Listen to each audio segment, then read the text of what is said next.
রায়গঞ্জে সাফল্যের সাথে শেষ হলো sub junior state ranking badminton tournament অনূর্ধ্ব 13 এবং 15। বিগত 5 দিন ধরে চলছিল টুর্নামেন্ট। সোমবার ফাইনাল খেলা অনুষ্ঠিত হলো রায়গঞ্জে বন্দরে অবস্থিত ইন্ডোর স্টেডিয়ামে। এই টুর্নামেন্টে রাজ্যের বিভিন্ন জেলা থেকে প্রতিযোগীরা অংশ নিয়েছিল। মোট 6টি কোর্টে টুর্নামেন্ট চলে। অনূর্ধ্ব 13 এবং অনূর্ধ্ব 15 বিভাগে ছেলে এবং মেয়েদের মোট 9টি ইভেন্টে খেলা সম্পন্ন হয়। রাজ্যের 23টি জেলা থেকে 607 জন প্রতিযোগী টুর্নামেন্টে অংশ নিয়েছিল। পুরস্কার বিতরণ অনুষ্ঠানে উপস্থিত ছিলেন রায়গঞ্জের পৌর প্রশাসক সন্দীপ বিশ্বাস, উপপৌর প্রশাসক অরিন্দম সরকার, উত্তর দিনাজপুর জেলা ব্যাডমিন্টন অ্যাসোসিয়েশনের সম্পাদক নির্মল কুমার ঘোষ সহ অনেকে। নির্মলবাবু বলেছেন, সাফল্যের সাথে ফাইনাল খেলা অনুষ্ঠিত হয়েছে। বিভিন্ন জেলা থেকে এদিন চ্যাম্পিয়ন এবং রানার্সরা নির্বাচিত হয়েছেন। তাদের শংসাপত্র, মেডেল এবং অর্থের চেক দিয়ে পুরস্কৃত করা হয়েছে এদের।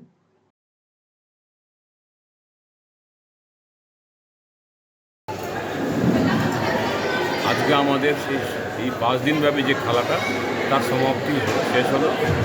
সাফল্যভাবে শেষ করতে পেরেছি। রায়গঞ্জ মিউনিসিপ্যালিটি এবং জেলা প্রশাসন আর আমাদের মেম্বারদের সহযোগিতায় এই টুর্নামেন্টটা ভালোভাবে সাফল্যভাবে করতে পেরেছি।